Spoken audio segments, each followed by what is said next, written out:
నమస్తే. శ్రీ మాత్రే నమః. శ్రీ గురుభ్యో నమః. ఓం శం శనేశ్వరాయ నమః. 2025 జనవరి 13 నుంచి మరలా 2027 వరకు, అందులో భాగంగా జూన్ నెలలో ఎండింగ్ వరకు, అంటే 2025 జూన్ వరకు గ్రహాలలో అత్యంత మహిమాన్వితుడు, అందరూ భయపడేవారు, అందరికీ కర్మకారకుడు, మీకు అర్థమయ్యే ఉంటుంది కదా, శని భగవానుడు అనమాట. ఈ సంవత్సరం 6 నెలల పాటు శనీశ్వరుడు అందరికీ, మేషాది ద్వాదశ రాశుల వారికి విపరీతమైన భోగభాగ్యాలు, అష్టైశ్వర్యాలు, సంపదలు, ఇంకా ఒకటేమిటి, అన్ని అనుగ్రహించడానికి తనదైన రీతిలో ఆ స్వామి తొందరగా వచ్చేస్తున్నాడు. అయితే శని భగవానుడి గురించి మనం చెప్పుకోవడానికి ముందు, అంటే ఆయన ఏమేమి ఇస్తున్నాడు, ఎట్లాంటి సంతోషాలని, ఐశ్వర్యాలని ఇస్తున్నాడు అని చెప్పుకునే దాని ముందు ఆ స్వామి గురించి ఒక చిన్న 2 మాటలు మాట్లాడుకుంటే ఆ స్వామి సంతోషంతో పాటు మరిన్ని ఫలితాలు ఇస్తాడు. అయితే అందరూ శనీశ్వరుని చూడంగానే భయంతోనూ వణికిపోతుంటారు. దానికి ముందుగా ఒక చిన్న శ్లోకంతో ప్రారంభిస్తాను. నీలాంజన సమాభాసం రవిపుత్రం యమాగ్రజం ఛాయామార్తాండ సంభూతం తం నమామి శనేశ్వరం. ఆ స్వామిని ఎంతగా తలుచుకుంటే అంత పొంగిపోయి వరాల జల్లు కురిపిస్తాడండి. కానీ అందరూ భయపడిపోతూ ఉంటారు. అయితే ఇతను కర్మప్రదాత, న్యాయదేవత అనే పేరు కూడా ఉంది. ఈయన సూర్యపుత్రుడు అన్నమాట.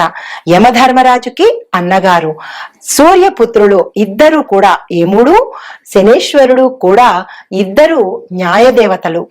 అంటే మనిషి యొక్క కర్మను ఎలాగా పరిపక్వం చేయాలి అనే దాంతో పాటుగా ఎక్కడికక్కడ మనిషి యొక్క కర్మలను నశింపచేస్తూ వాళ్ళని ఉత్తమంగా తీర్చిదిద్దడానికి వీరి ఇద్దరు న్యాయదేవతల కింద చెప్పుకుంటాము. అయితే అందులో శనేశ్వరుడు మన హిందూ వేద ఖగోళ శాస్త్రంలో నవగ్రహాలలో ప్రత్యేకమైన గ్రహము. ఆయనకి రాజమకుటం కూడా ఉంటుందన్నమాట. మీరు పరిశీలించినట్టయితే మిగతా గ్రహాలన్నీ సింగిల్ గా ఉంటాయి, ఈయనకి ఒక ఒక చక్రం కూడా ఉంటుందన్నమాట. అయితే ఈయనకి మందగమనుడు అనే పేరు ఉంటుంది. మందగమనుడు అంటే స్లోగా నడిచేవాడు అనమాట.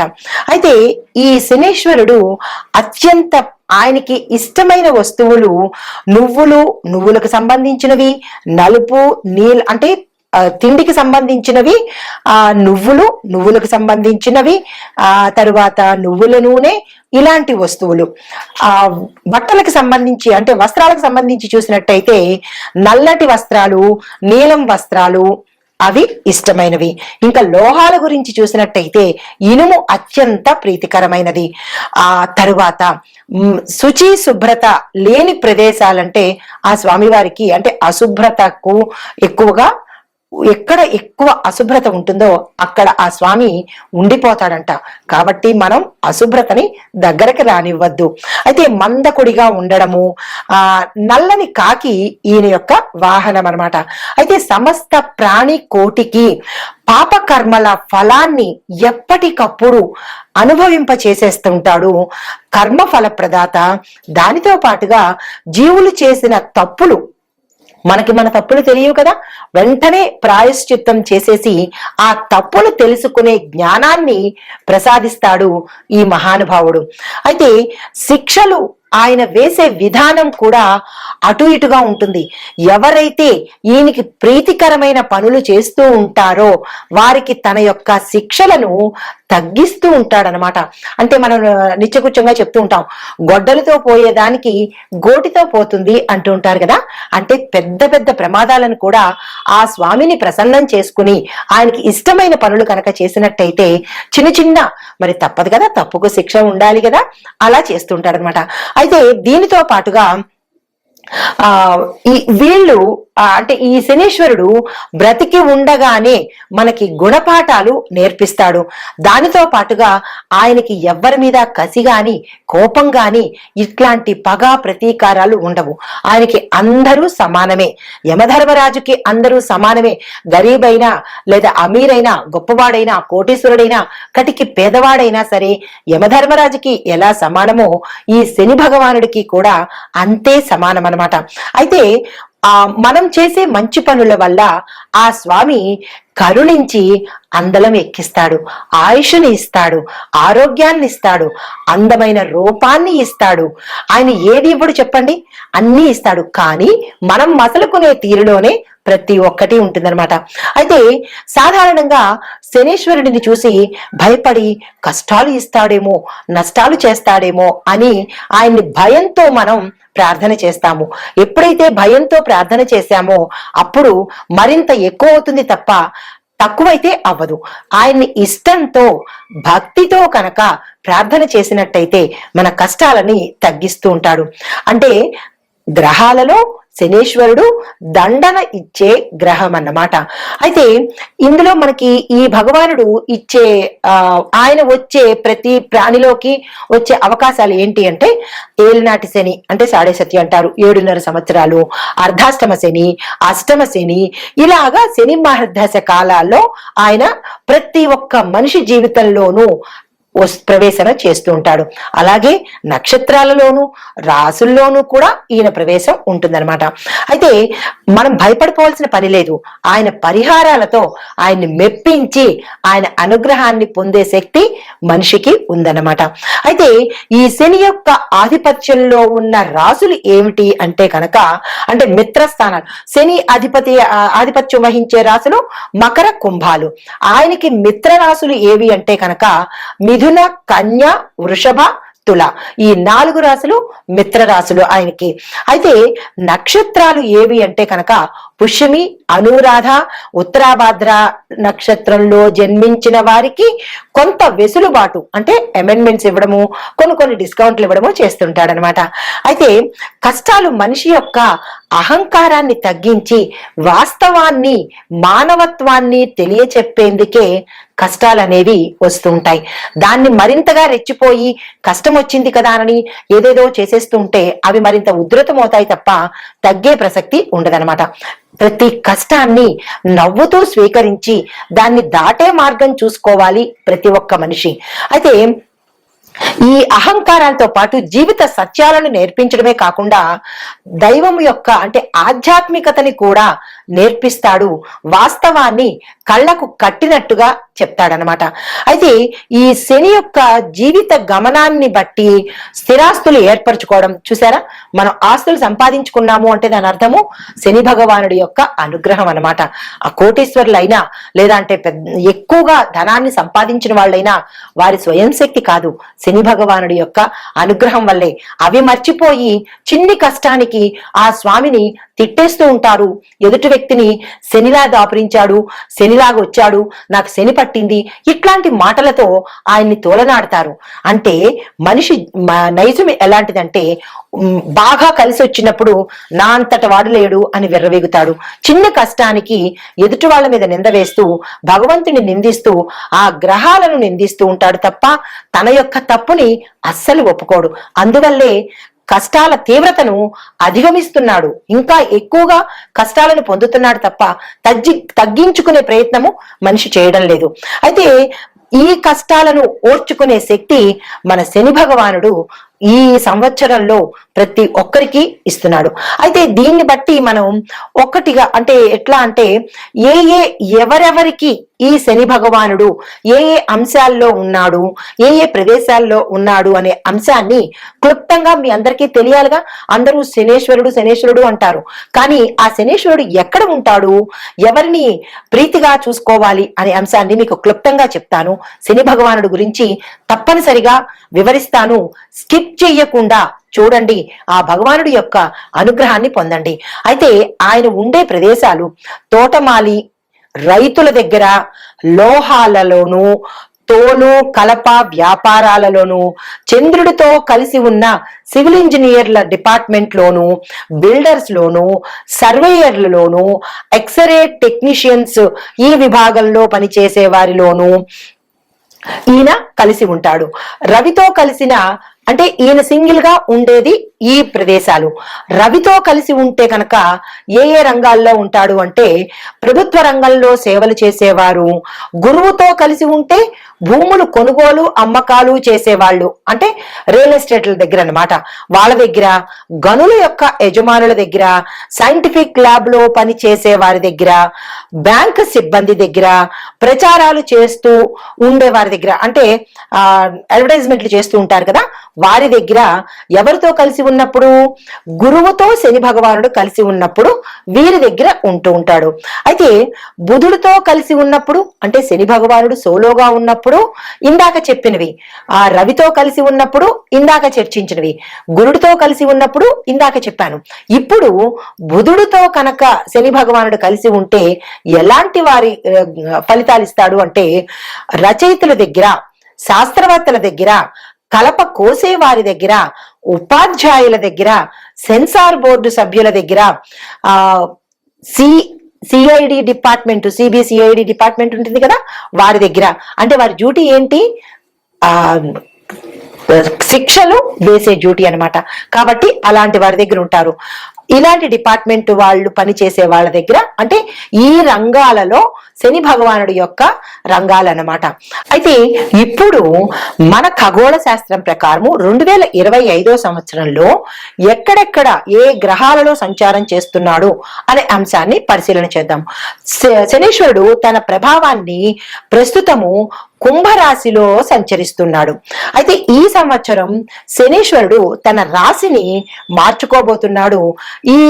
ఈ శని సంచారము కుంభరాశిలో ముగిసిపోయిన తర్వాత ఆ రాశి మీద ప్రభావంతో పాటు కుంభరాశికి ఏలినాటి శని అంటాం కదా, సాడేశతి ప్రభావము ఎంతకాలం ఉంటుంది అనే అంశాన్ని మనం ఇప్పుడు తెలుసుకుందాము.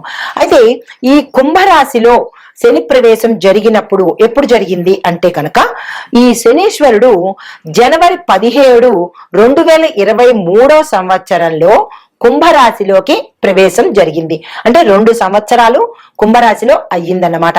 ప్రస్తుతం కుంభరాశిలో ఏలినాటి శని భాగంలో 2వ దశ కుంభరాశి వారికి జరుగుతోంది. దీనితో పాటు ఈ గమనంలోనే మీనరాశిలోకి సంచారం చేశాడు. అంటే మీనరాశిలోకి శని సంచారం చేసినప్పుడు కుంభరాశి వారి మీద శని ప్రభావము కొంత తగ్గిపోతుంది, అంటే తీవ్రత తగ్గుతుందన్నమాట. దీనితో భాగంగా 2025 ఈ సంవత్సరము మీనరాశిలో సంచారం చేస్తూ ఉండడం వల్ల కుంభరాశి వారికి చివరి దశ వచ్చేసిందనమాట. అంటే కుంభరాశి వారికి ఆఖరి దశ, మీనరాశి వారికి ప్రారంభ దశలోను శనీశ్వరుడు సంచారం మొదలు పెట్టాడు. అయితే ఇది ఎప్పటి వరకు ఉంటుంది అంటే కనుక జూన్ 3వ తారీఖు 2027 సంవత్సరం వరకు మీనరాశి వారికి ఏలినాటి శని ప్రభావము ప్రథమ దశలో ఉంటుందన్నమాట. క్లియర్ గా అర్థమైంది కదా. అయితే తరువాత ఈ కారణంగా అంటే ఈ పరిభ్రమణ కారణంగా ఒక రాశి చక్రం పూర్తి కావడానికి అంటే మేషం నుంచి మీనం వరకు రాశి చక్రం పూర్తి అవడానికి స్వామికి 30 సంవత్సరాలు పడుతుందన్నమాట. ఈ శని యొక్క సాడే సతి చాలా బాధాకరమైనది. ఈ రాశి అంటే ఈ శని గ్రహము 12వ స్థానంలో ఈయన కనుక ఉంటే కనుక విపరీతమైన పరిణామాలు కలగజేస్తుంది, అంటే ప్రభావితం ఎక్కువగా ఉంటుంది. అయితే మీనంలో సంచరించినప్పుడు మకర రాశి వారికి ఇప్పుడు అన్నమాట మీనంలోకి వచ్చేసాడు కదా, ఇప్పుడు మకర రాశి వారికి శని దశ పూర్తిగా పోయింది. అంటే శనీశ్వరుడు ఏలినాటి శని ప్రభావం నుంచి మకర రాశిని తగ్గించేశాడు. 2వ పాయింట్, కుంభరాశి వారికి చివరి దశకి వచ్చేశారు. మీనరాశి వారికి ప్రథమ దశ ప్రారంభమైందన్నమాట. తర్వాత దీనితో పాటుగా మార్చి 29, 2025 సంవత్సరము మీనరాశిలోకి ప్రయాణం చేస్తూ మేషరాశికి కూడా మొదటి దశని ఇస్తున్నాడు. అంటే చూడండి, మీనం తర్వాత చక్రంలో మళ్ళా వచ్చింది ఫస్ట్ ఏంటి, మేషరాశి. మీనం 12వ రాశి అయిపోయింది. తర్వాత దాని ఎఫెక్ట్ ఎవరికి ఉంటుంది? మళ్ళా రాశి చక్రంలో మొదటి స్థానము మేషరాశికి, అంటే మళ్ళా మేషరాశి వారికి ప్రథమ స్థానంలోకి అవ్వబోతోంది. అంటే ఈ ఎఫెక్ట్ మేషరాశి వారికి కూడా తగలబోతోంది అన్నమాట. ఈ మేషరాశిలో వచ్చేటప్పుడు మొదటి దశ ప్రారంభం అవుతుంది. రెండో దశ అంటే మీనరాశికి రెండో దశ, కుంభరాశికి చివరి దశ. ఇలాగా స్వామివారు అంచెలంచెలుగా ప్రయాణాన్ని సాగిస్తున్నారు. అయితే ఈ శని గ్రహము ఏ రాశిలో అయితే 8వ ఇంట 4వ ఇంట ఉన్నప్పుడు ఆ రాశి యొక్క దశ ప్రారంభము అయినట్టుగా మనం గమనించుకోవాలి. కుంభరాశిలో శనేశ్వరుడు సంచరించడం వల్ల కర్కాటక వృశ్చిక రాశుల మీద ఆయన యొక్క దయ ప్రభావము ఏర్పడుతుంది. శని మీనంలోకి ప్రవేశించినప్పుడు సింహానికి ధనస్సుకి వారి యొక్క ప్రభావము దయనీయంగా అంటే దయ కలిగి ఉంటుందన్నమాట.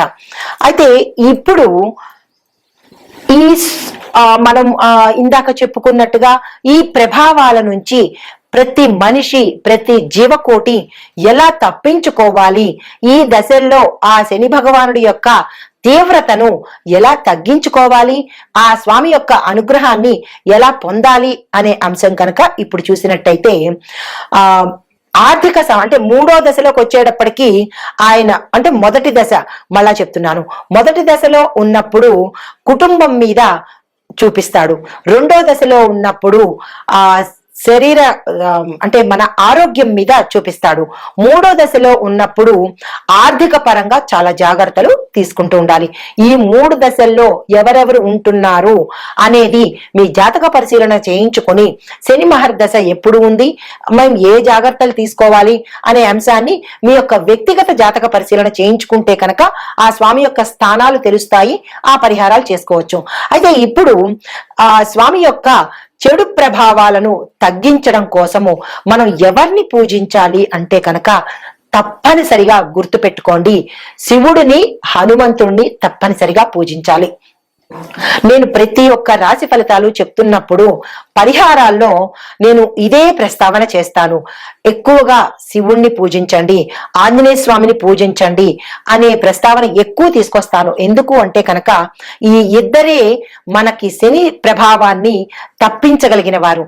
ఎప్పుడు ఈమె ఇదే చెప్తూ ఉంటుంది, ఇంకొక పరిహారం చెప్పదా అని మీకు విసుగు రావచ్చు. కానీ మిగతా పరిహారాలు చెప్పినా కానీ అది ఫలితం లేకుండా ఏదో చెప్పాలన్నట్టే ఉంటుంది తప్ప మీకు ప్రయోజనం అయితే చేకూరదు కదా.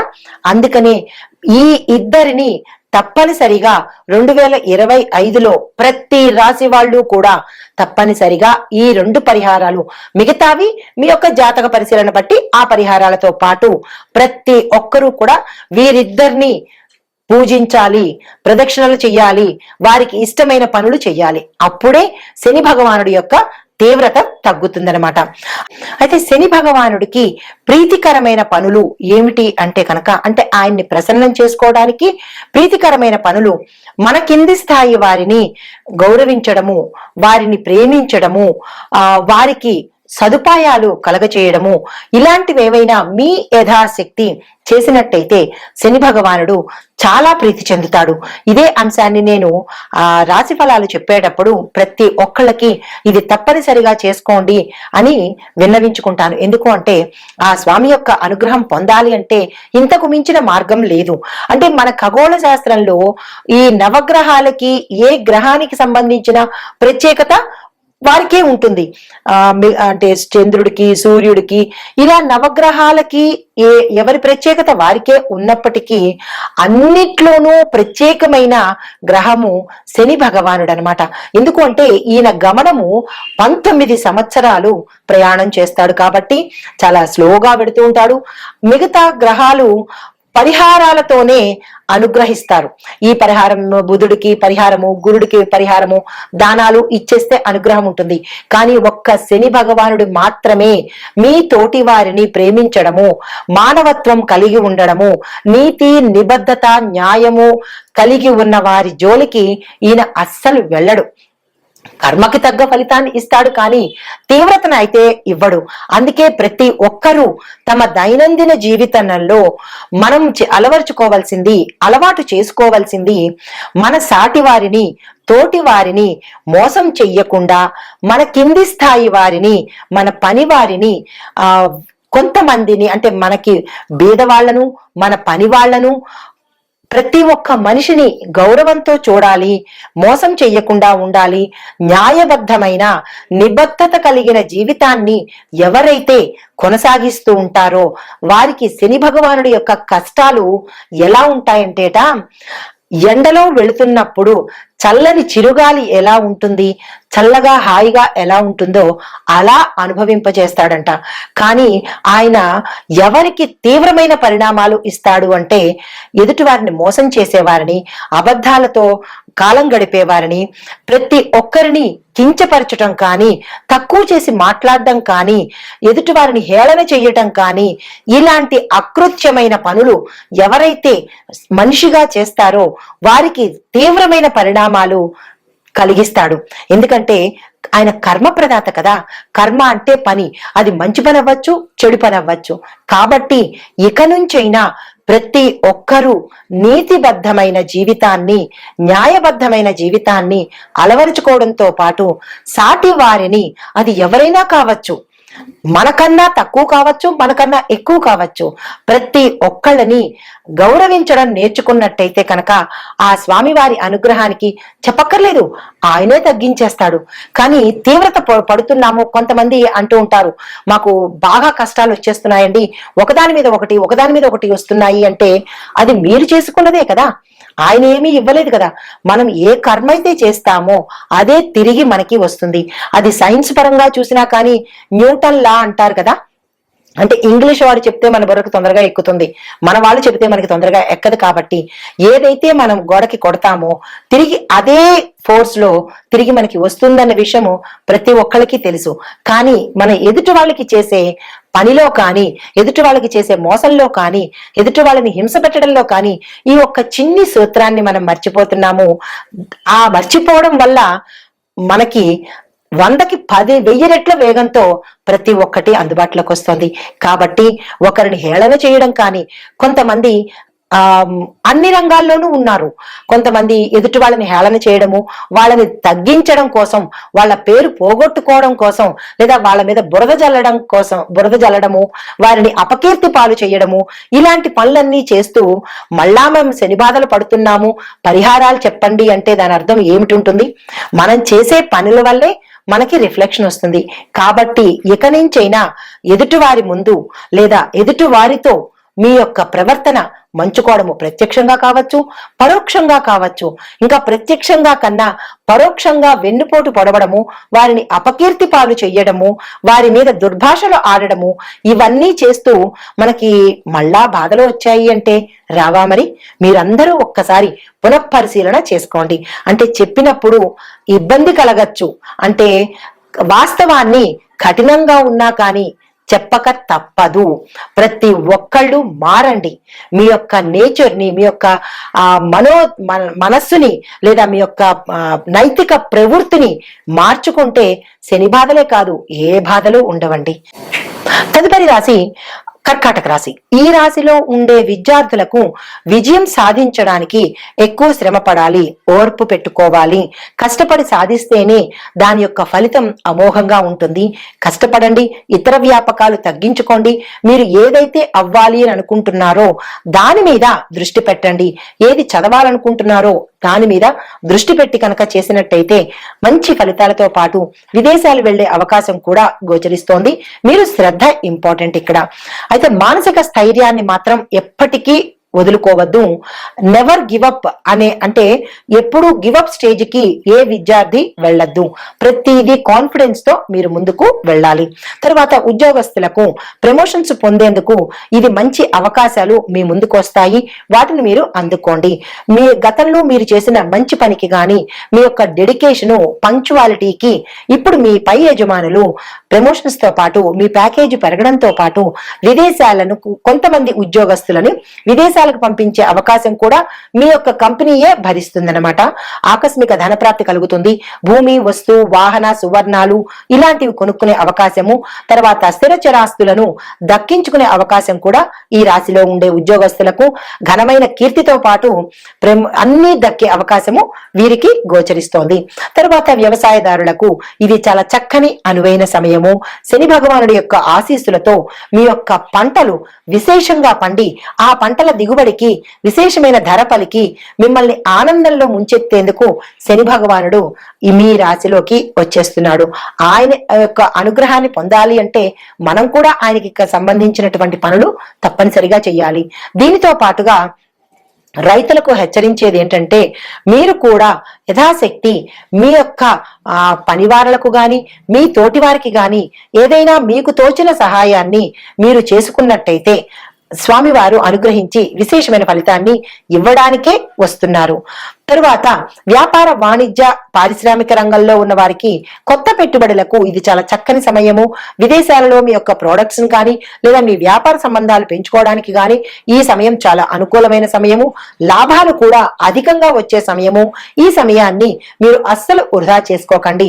పెట్టుబడులు పెట్టుకోవడానికి, అగ్రిమెంట్ల మీద సంతకాలు పెట్టడానికి, ఇంపోర్ట్ అండ్ ఎక్స్పోర్ట్ బిజినెస్ వాళ్ళకి, ఇనుము, పత్తి, ఆయిల్ ఇలాగా కొన్ని బిజినెస్ వాళ్ళకి చాలా చక్కని అనువైన సమయము.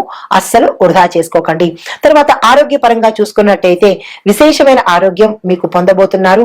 అన్ని రకాలుగా శారీరక, మానసికంగా కూడా చక్కని ఆరోగ్యవంతులు అవుతారు. కుటుంబ పరంగా చూసుకున్నట్టయితే కుటుంబంలో ఆనందంతో పాటు ఉత్సాహము, ఉల్లాసాలతో ఉంటారు. గతంలో ఏదైనా చిన్న తగాదాలు కానీ మాట పట్టింపులు కానీ వచ్చి ఉన్నవారైతే కనుక అవన్నీ సమసిపోయి శని భగవానుడి యొక్క అనుగ్రహం వల్ల చాలా శుభవార్తలు వినడము, శుభకార్యాలు చేయడము, దానికి సంబంధించి విశేషమైన ధనప్రాప్తి కలగడము, లాటరీలు కొనుక్కోవాలన్నా ఈ సమయం చాలా మంచి సమయం కాబట్టి మీరు ఆ దిశగా ప్రయత్నం చేయండి. శుభకార్యాల సూచనలు కూడా కనబడుతున్నాయి. మీరు ఏదైనా ప్రణాళికలు వేసుకుంటే కనుక ఈ సమయం భేషుగ్గా ఉంటుంది. ఆ ప్రయత్నం చేయండి. దీంతో పాటుగా వివాహం కాని వారికి లేదా సంతానం కోసం ప్రయత్నం చేసే వారికి కూడా ఈ సమయం చాలా చక్కని సమయము. మీరు అస్సలు వృధా చేసుకోకండి. తరువాత కుటుంబంలో స్త్రీలకు ఆరోగ్యం బాగుంటుంది. స్త్రీల పట్ల అంటే స్త్రీల దగ్గర నుంచి వారి పుట్టింటి వారి దగ్గర నుంచి కావచ్చు, అన్నదమ్ముల దగ్గర నుంచి కావచ్చు, ఆస్తులు కలిసి వచ్చే అవకాశం, కోర్టు పరంగా తగాదాలు తీరిపోయే అవకాశము ఈ శని భగవానుడు మీకు అనుగ్రహిస్తున్నాడు. తరువాత ఐటీ రంగంలో ఉన్న వాళ్ళకి మీ ప్రాజెక్టులు మంచిగా విజయవంతమవుతాయి. కొత్త ఆఫర్స్, హై ఎండ్ ప్యాకేజ్ తో మీకు అవకాశాలు వస్తాయి. తరువాత కొంతమంది కంపెనీలు మారడంతో పాటు మరికొంతమంది విదేశాలు వెళ్లి అక్కడ స్థిరపడే యోగం కూడా శని భగవానుడు మీకు అందుబాటులోకి ఇస్తున్నాడు. అయితే రాజకీయ రంగంలో ఉన్న వారికి మీ యొక్క ప్రతిభ, మీ యొక్క రాజకీయ నాయకత్వ లక్షణాలు ప్రజలకి నచ్చి మీకు మద్దతుగా ఉంటారు. మీ పట్ల వారికి విశ్వాసం పెరిగి మంచి పేరు ప్రఖ్యాతలు గడిస్తారు. తద్వారా అధిష్టాన వర్గంలో కూడా మీకు మంచి గౌరవంతో పాటు పదోన్నతులు కూడా వస్తాయి. అయితే పరిహారాలు కనుక చూసినట్టయితే దుర్గాదేవిని పూజించడంతో పాటుగా శివుణ్ణి, ఆంజనేయ స్వామిని పూజించండి. నవగ్రహ ఆలయానికి ప్రతి శనివారము కుదరలేకపోతే ప్రతి ఆదివారము నవగ్రహ ఆలయ దర్శనం చేసుకుని శని భగవానుడికి ప్రత్యేకమైన పూజలు కానీ దానాలు కానీ చేయడంతో పాటుగా నల్లని వస్త్రాలు, నీలిరంగు వస్త్రాలను పేదవారికి సహాయం చేయండి. కొంతమందికి అంటే ఇందులో ఉండే విద్యార్థులకు చెప్పదగిన సూచన, మీరు పుస్తకాలను కానీ నల్లని పెన్నులు కానీ పేద విద్యార్థులకు దానంగా ఇచ్చినట్టయితే మీకు విశేషమైన ఫలితాలు ఆ స్వామివారు అనుగ్రహం చేస్తారు. దీనితో పాటుగా ఇంకొక విషయం ఏంటంటే, ప్రతి శనివారము నల్లని వస్త్రాలను లేదా నీలిరంగు వస్త్రాలను, ఈ స్వామివారికి ఇష్టమైనవి ఈ రెండు రంగుల వస్త్రాలను ధరించి మీరు ఏదైనా కీలకమైన పనికి వెళ్ళాలి అంటే కనుక మర్చిపోకండి. తప్పనిసరిగా ఈ రంగు వస్త్రాలను ధరించి వెడితే కనుక మీకు ప్రతికూలతలు కాకుండా అనుకూలతలు పొందే అవకాశము గోచరిస్తోంది. తప్పనిసరిగా ఆ స్వామి ప్రీతి కోసము ఈ పరిహారాలను తప్పనిసరిగా చేయించుకోండి. ఆ స్వామివారి యొక్క అనుగ్రహానికి పాత్రులు అవ్వండి. ఆయన యొక్క కృపా దృష్టి మీ మీద ఉండేలాగా కోరుకుంటూ నమస్తే.